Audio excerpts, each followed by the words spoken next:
আসসালামু আলাইকুম। সবাইকে শুভেচ্ছা জানাচ্ছি। মাসুম মাহবুব। প্রিয় দর্শক, বেশ কিছু গুরুত্বপূর্ণ খবর আছে। এক কথায় ব্রেকিং খবর আছে আজকে। প্রথম গুরুত্বপূর্ণ খবরটি, এবার যুদ্ধের মাঠে নেমে গেল ইয়েমেনের বিপ্লবী বাহিনী। চমক দেখাতে শুরু করে দিয়েছে। দ্বিতীয় গুরুত্বপূর্ণ খবর, এবার সবচেয়ে বড় স্ট্রাইক চালিয়ে দিল ভ্লাদিমির পুতিনের দেশ রাশিয়া। খেলা জমে উঠেছে। ৩ নম্বর গুরুত্বপূর্ণ খবর, আজ সারাদিন ডোনাল্ড ট্রাম্পের বাহিনী ব্যাপক ধোলাই শিকার হয়েছে।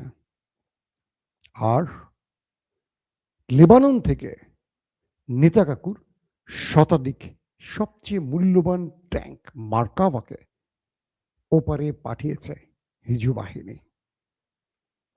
প্রিয় দর্শক, শুনতে এবং দেখতে পাচ্ছেন আপনারা স্পষ্ট, আমাকে একটু কমেন্ট করেন। লাইভটা খুব বড় করব না, কিন্তু ইম্পর্টেন্ট খবরগুলো আপনাদের দিতে চাই। রাত 11টা-12টার দিকে আরেকবার আসবো ইনশাআল্লাহ। এখন আপনারা বলেন সব ক্লিয়ার কিনা। আমি দেখতে পাচ্ছি আপনারা যেখান থেকে কমেন্ট করছেন, রোমানিয়া থেকে করছেন, বাগদাদ থেকে করছেন, কিশোরগঞ্জ থেকে, জামালপুর থেকে, ইতালি থেকে, লেবানন থেকে, মালয়েশিয়া থেকে, লন্ডন থেকে। জি, সবাইকে আমি দেখতে পাচ্ছি মোটামুটি। প্রথম যে খবরটি দিয়ে শুরু করতে চাই, আজকে সকালের যে লাইভটি করেছিলাম দেখেছেন হয়তোবা। আপনারা ধারাবাহিক যদি প্রতিটা লাইভ দেখেন আপনাদের সংবাদ বুঝতে সহজ হবে। আমি একটার সাথে একটা মালার মতো গাঁথার চেষ্টা করি। আমি চেষ্টা করি আপনাদেরকে কয়টা মারছে, কয়টা ডুবাইছে, ভাঙছে এই খবরগুলোর চেয়ে বেশি দিতে, ভেতরের ফ্যাক্টটা তুলে ধরতে, কোন দিকে যাচ্ছে যুদ্ধ, কোথায় গিয়ে থামতে পারে। এবং যারা আমার লাইভগুলো দেখছেন নিয়মিত তারা আশা করি বুঝতে পারছেন যে যুদ্ধের গতি প্রকৃতি কোথায় গিয়ে ভিড়ছে। বিচ্ছিন্নভাবে আমি দেওয়ার চেষ্টা করছি না, প্রতিটা খবরের সাথে আরেকটা খবরকে মালার মতো গাঁথার চেষ্টা করছি। দর্শক, সকালে বলেছিলাম যে কুয়েতের কাছে, ইরাকের খুব কাছাকাছি একটি অঞ্চলে ভালো ধোলাই করেছিল মার্কিন বাহিনীকে খামেনি বাহিনী। আপনাদের খেয়াল আছে হয়তো, আমি যেই জায়গাটার কথা বলেছিলাম বুবিয়ান আইল্যান্ড। বলা হয়েছে আজকে দিনে ড্রাম চাচ্চুর কয়েকটা বাহিনীকে, যেমন সৌদি আরবের প্রিন্স সুলতান বিমান ঘাঁটিতে ব্যাপক অ্যাটাক হয়েছে। সেখানে তাদের মূল্যবান কয়েকটি যুদ্ধ বিমানকে খেয়ে দিয়েছিল ইরানি ড্রোন এবং মিসাইল। পাশাপাশি ওই যে বুবিয়ান আইল্যান্ড, যেখান থেকে ইরানের বিরুদ্ধে স্থল অভিযানের একটা পরিকল্পনা করছিল, সেখানেও মোটামুটি সকলকে শুইয়ে দিয়েছে এবং তাদের যে নৌযান নিয়ে তারা প্রবেশ করেছিল সেগুলোকে ধ্বংস করে দিয়েছিল ইরান। অর্থাৎ ইরান এই মুহূর্তে হার্ডলাইনে খেলছে। আমেরিকা যেখানেই পা দিচ্ছে তাদের কাছে ইন্টেলিজেন্স যে তথ্য নিয়ে তারা আসছে, ইরান তার ওভার ট্রামগুলো করছে বারবার। অর্থাৎ বুবিয়ানা আইল্যান্ডে মার্কিন সেনাবাহিনী যে নামবে এই তথ্য কারো কাছে জানা ছিল না। যে কোনোভাবেই হোক ইরানের কাছে এই তথ্য পৌঁছে যায় এবং ইরান সেখানে তাদেরকে ব্যাপক হিট করে। তাদেরকে আর সুযোগ দেয়নি, তারা সোজা যেখানে যাওয়ার সেখানে পৌঁছে গেছে। লেবাননের যে খবরগুলো আসছে খুব ইন্টারেস্টিং। গত 24 ঘন্টায় বলা হচ্ছে একটি মাধ্যম বলছে 21টি মার্কাবা, আর একটি মাধ্যম বলছে 28টি মার্কাবাকে ধ্বংস করেছে হিজু বাহিনী। 24 ঘন্টায় একটা মার্কাবার দাম $6 মিলিয়ন, মানে 60 লক্ষ মার্কিন ডলার, নট টাকা। কল্পনা করেন কত টাকা একটা মার্কাবা। পৃথিবীর সবচেয়ে উন্নত ট্যাঙ্ক বলা হয় মার্কাবাকে, এবং এটার মধ্যে 2 থেকে 4 জন বা তারও অধিক অনেক সময় সেনারা অবস্থান করে যুদ্ধ ফ্রন্টে প্রবেশের সময়। এই মার্কাবার ট্যাঙ্কগুলোকে যখন হিজবুত বাহিনী উড়িয়ে দিয়েছে তখন তাদের ভেতরে যারা আছে তাদের ভাগ্যে কি ঘটছে বলা মুশকিল, কারণ ওই দেশটি এই হতাহতের কথা স্বীকার করে না। বিষয়টা কি ঘটে দেখেন, গত 12 থেকে 15 দিনে বিভিন্ন আন্তর্জাতিক গণমাধ্যম বলছে গত 12 থেকে 15 দিনের মধ্যে লেবাননের এই বিপ্লবী বাহিনীদের হাতে 100-র অধিক মার্কাবা ট্যাঙ্ক ধ্বংস হয়েছে। কাদের? নেতা কাকুর। 100 মার্কাবাকে এবার ক্যালকুলেটারে গিয়ে হিসাব করেন, একটির দাম $6 মিলিয়ন, 60 লক্ষ মার্কিন ডলার।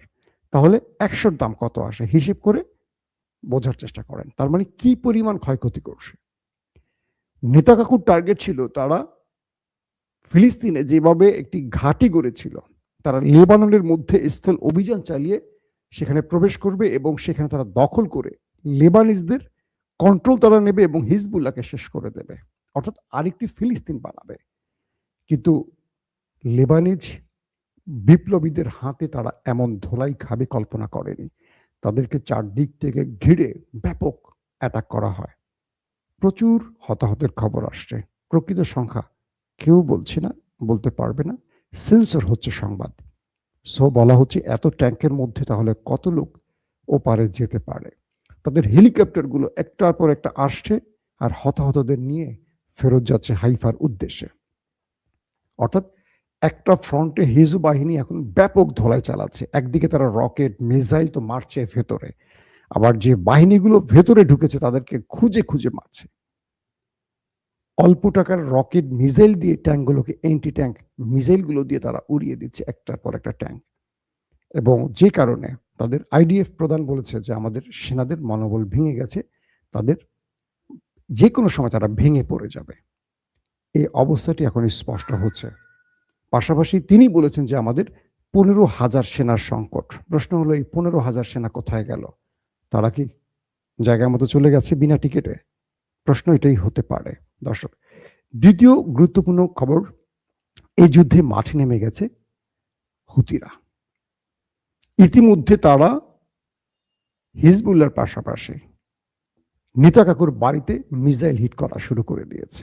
অর্থাৎ ইরানের আরেক বন্ধু হুতিরা ইয়েমেন থেকে এবার সেই দেশটিকে টার্গেট করে, দক্ষিণাঞ্চলকে টার্গেট করে হিট করা শুরু করে দিয়েছে।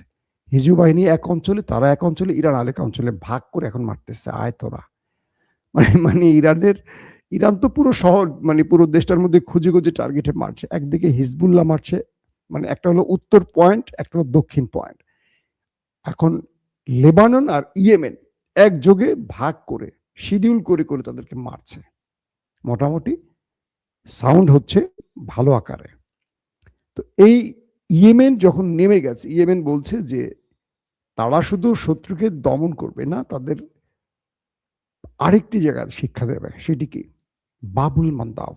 আপনাদেরকে যে কথাটি বলি, রাইট সির বাবুল মান্দাব তারা এখন বন্ধ করে দেবে। আরব রাষ্ট্রগুলোর রাউন্ড যে শেপটা ইউর মতো, একটা মাথায় আছে হরমুজ প্রণালী ইরানের, আরেকটা মাথায় আছে অ্যাডেন, এবং সেখানে আছে আপনার লোহিত সাগর। তো এটার যে অঞ্চলটি, এটার নাম হলো বাবুল মান্দাব। এখান থেকে সুয়েজ খালে, মিশরের সুয়েজ খালে প্রবেশ করতে হয়।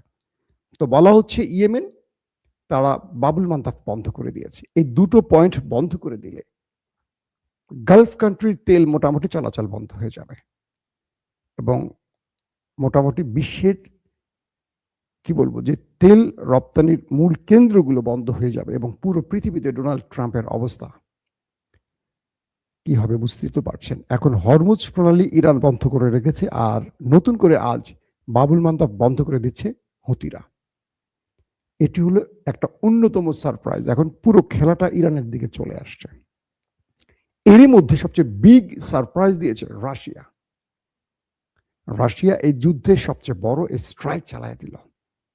এটা মিসাইল স্ট্রাইক নয়, এটা নিউক্লিয়ার স্ট্রাইক নয়, তেল। আমেরিকা খুব চমৎকার একটা খেলা খেলেছিল। তারা ইরানকে বলছিল যে তোমাদের উপর থেকে নিষেধাজ্ঞা তুলে নিয়েছি, তোমরা তেল বিক্রি করো। আর রাশিয়াকে বলছে যে তোমাদের উপরও নিষেধাজ্ঞা তুলে দিয়েছি, তোমরা তেল বিক্রি করো। কেন এটা আমেরিকা করেছে জানেন? ইরান আমেরিকাকে ভালোবেসে, বিষয়টা তা নয়।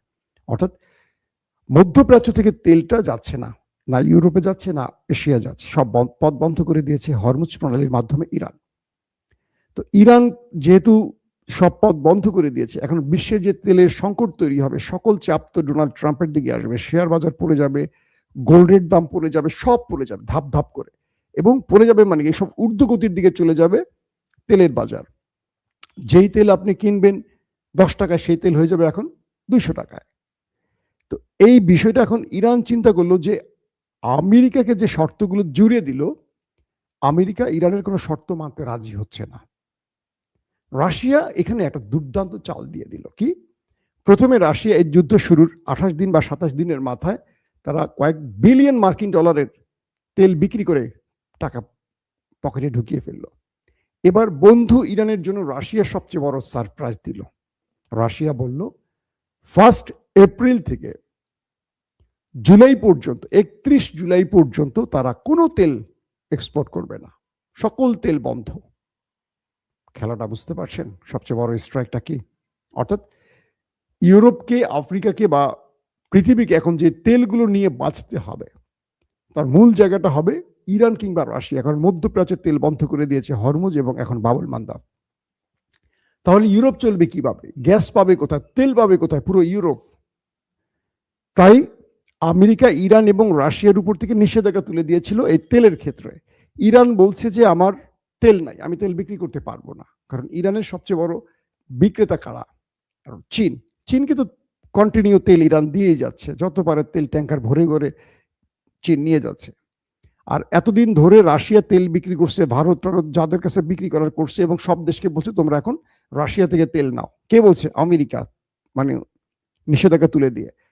তো দেখলো ইরান, দেখলো আর রাশিয়া দেখলো, চীন দেখলো, এতে করে তো যুদ্ধ থামছে না, বা ইরানের পকেটে বিজয়টা পুরোপুরি আনা যাচ্ছে না। এখন রাশিয়া বলছে আমার তেল শেষ, বা আমার এখন আর তেল বিক্রি করার ইচ্ছা নাই, আমি এখন তেল বিক্রি করব না, আমি 1 এপ্রিল থেকে 31 জুলাই পর্যন্ত আর তেল বিক্রি করব না। এখন ইউরোপ হয়ে যাবে অন্ধকার, পুরো ক্লাবস ওয়ার্ল্ড তেল সংকটে পড়ে যাবে। আর যতটুকু আছে সেটার দাম কত হতে পারে কল্পনা করেন। রাশিয়া বলে দিয়েছে তেল বিক্রি করতে পারি যদি তুমি ইরানের উপর থেকে, রাশিয়ার উপর থেকে সকল নিষেধাজ্ঞা তুলে দাও, শুধু তেলের না, সকল নিষেধাজ্ঞা তুলে দিতে হবে, এবং ইরানের শর্ত মেনে নিতে হবে। ইরান যে শর্তগুলো দিয়েছে এই শর্তগুলো তোমাকে মেনে নিতে হবে। কে বলছে? রাশিয়া। ইরানের কাছে আসছে ডোনাল্ড ট্রাম্প যে তুমি তেলটা বিক্রি করো, অ্যাটলিস্ট আমার ইজ্জত বাঁচাও। ইরান বলছে আমার তেল বিক্রির এখন আর সময় নাই, আমার তেল এখন উত্তোলন করতে হবে, সময় লাগবে, এখন আমি আর তেল বিক্রি করতে পারবো না। মানে এতদিন তেল বিক্রি করতে দিত না নিষেধাজ্ঞা দিয়ে, এখন ইরান বলছে না আমি এখন তেল বিক্রি করার মুডে নাই, আমি এখন যুদ্ধের মুডে আছি। আমেরিকা পড়ে গেছে মাইন কাছি পায়। অন্যদিকে তো আরব রাষ্ট্র তেল দিতে পারছে না, পথ বন্ধ করে দিয়েছে ইরান। এখন ভ্লাদিমির পুতিনের এই চালটিতে পুরো মার্কিন প্রশাসন ক্লাপস হয়ে গেছে, ঠান্ডার হয়ে গেছে। কি করবে এখন ডোনাল্ড ট্রাম্প? একদিকে তিনি মনে করেছিলেন যে ইসরায়েলকে সাথে নিয়ে এসে খার্ক আইল্যান্ড দখল করবেন, ইরানের তেল গ্যাস তিনি লুট করবেন।